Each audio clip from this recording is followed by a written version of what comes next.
Don't get married. Find out more on modern medicine. This is Modern Medicine.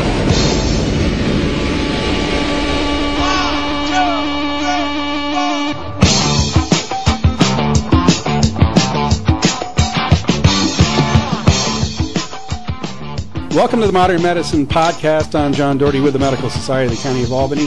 It's great to have you on board, and this is our first podcast that we've done for a while, but hopefully we're going to be doing many more and posting them on the website at www.albmed.org. Our guest today is Dr. Anthony Ferrara. He's a psychiatrist in private practice, author, great guy, lives in my neighborhood, so you know he's a class act. Welcome, Dr. Ferraioli. How are you? Thank you, John. I'm doing good. I have a nice Irish name, Ferraioli. Okay. I can't top that one. So I did forget to mention, though, we have to thank the physicians like you, who are members of the Medical Society, for making this podcast possible. And also, as you recall from our days on WROW, we have the music of the musical group Rare Earth that they gave us permission to use for the podcast, so nice. Let a shout out to them. Nice. Anyway, Dr. Ferraioli has, like I said, he's published a number of books, and he's come out with a new book called, interestingly enough, Don't Get Married Unless You Understand a Few Things First. Tell us a little bit about the book. That's right, John. It's called Don't Get Married Unless You Understand a Few Things First. And really, it's funny because the irony of the title is that I really do want you to go ahead and get married. And if you're already married, I want you to read it and work on things in your marriage with this book. So when I say don't get married, what I'm trying to do is try to really get people to understand that we usually marry under completely wrong assumptions.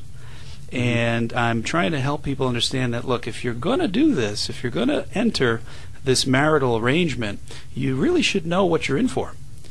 One of the key concepts that I'd like to elucidate in our bit of time together is this idea of true love, quotations, if you could see me, you'd see me doing this with my fingers, quotes. Or another term I like is soulmate, quote unquote. These are indicative of really of idealization. It's kind of what we do when we first meet somebody, and it's a honeymoon period. It's very nice. It lasts, anywhere from a couple of hours to a few years.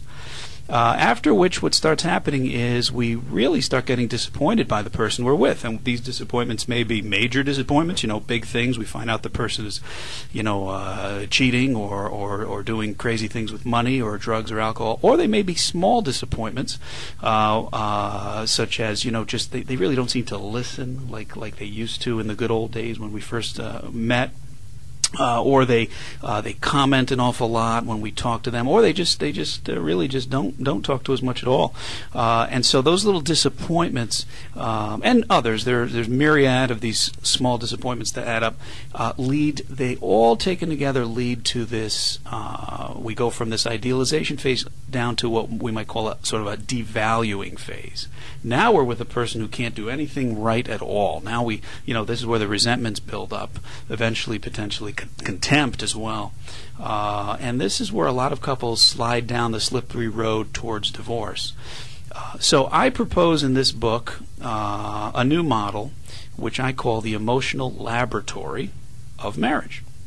And what this means, very simply, is this. It means that if I am going to get married, I have to view my spouse as well as the marriage as an emotional laboratory for me and for my growth. They, in turn, meaning my spouse, has to view a marital agreement with me or a marriage with me as the same thing. It's actually about them. So I become their marital laboratory or emotional laboratory, and they become mine.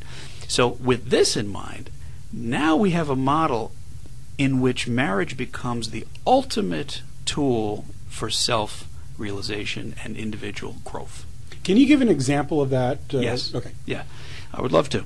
So take for example the idea of, okay, if I have something I really want to tell my wife about, let's say I'm feeling insecure at the workplace. Let's say that.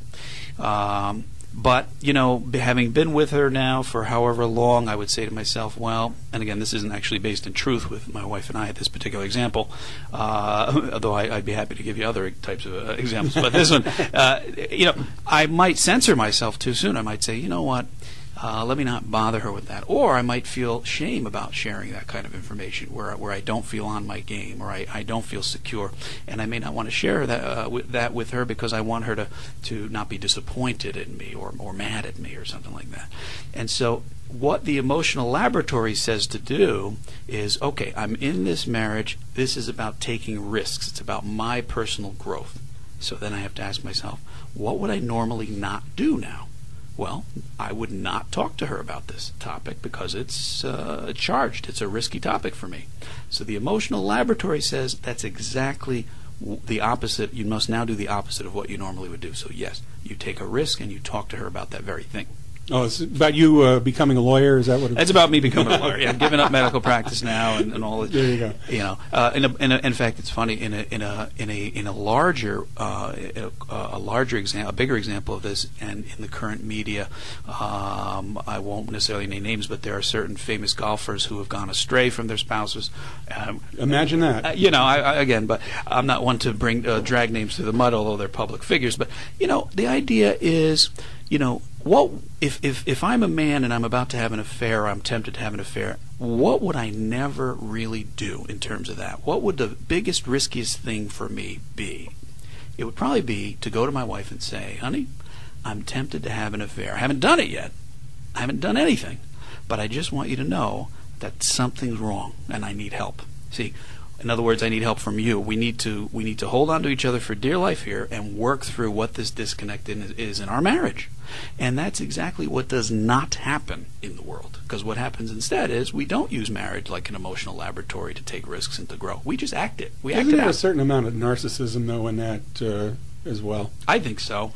I think, and I think one of the fundamental dynamics when we talk about narcissism is it's really a fragility. It's the person not feeling secure and settled and connected. So really, the behaviors that we see in terms of affairs and things like this have a lot to do with narcissism in that respect. In terms of the person really doesn't feel connected, they may not really know how to do that.